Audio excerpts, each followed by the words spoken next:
আজকের এই রেসিপিটি তাদের জন্য যারা খুব অল্প তেল মশলায় খেতে ভালোবাসেন।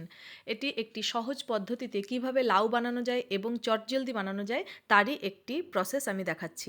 নমিতাস ফ্লেভার্সে আপনাদের সকলকে স্বাগত। আমি নমিতা, আপনারা দেখছেন নমিতাস ফ্লেভার্স। চলুন এবার ঝটপট দেখে নিই কীভাবে রেসিপিটি বানাবো। তার জন্য প্রথমেই আমি একটি লাউ সুন্দর করে পিল করে ধুয়ে নিয়েছি। এবার সেটিকে ঝিরিঝিরি করে কেটে নিয়েছি। আজকে আমি লাউটা বানাবো প্রেশার কুকারে। প্রেশার কুকারে বানাবো এই কারণেই যাতে খুব ঝটপট তাড়াতাড়ি হয়ে যায়।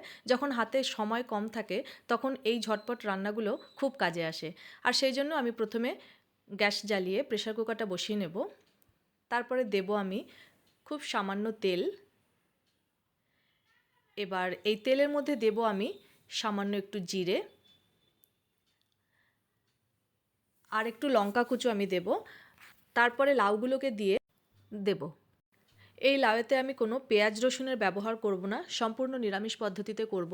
ধরুন কোনো দিন যদি আমরা রিচ খাবার দাবার খাই তো পরের দিন আমাদের এই রেসিপিটা খেতে খুব ভালো লাগবে। এবার এই লাউটা দিয়ে আমি দেব সামান্য একটু নুন। নুনটা যে যেমন খান স্বাদ মতন সেরকম নুন দেবেন। তো নুন দেওয়ার পরে তারপর আমি দেব সামান্য একটু হলুদ গুঁড়ো। আর এরপরে আমি এটাকে ভালো করে নেড়ে চেড়ে তারপরে ঢাকা দিয়ে দেব।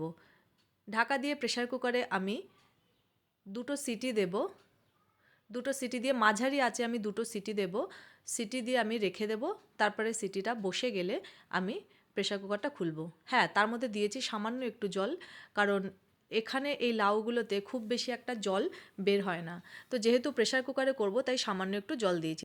কিছুক্ষণ পর প্রেশার কুকারটা খুলে নিলেই তৈরি হয়ে যাবে এই কম তেলে এবং উইদাউট মশলাতে এই রেসিপিটি। Thanks for watching. সকলে ভালো থাকবেন, সুস্থ থাকবেন। দেখা হবে পরের অন্য একটি ভিডিওতে।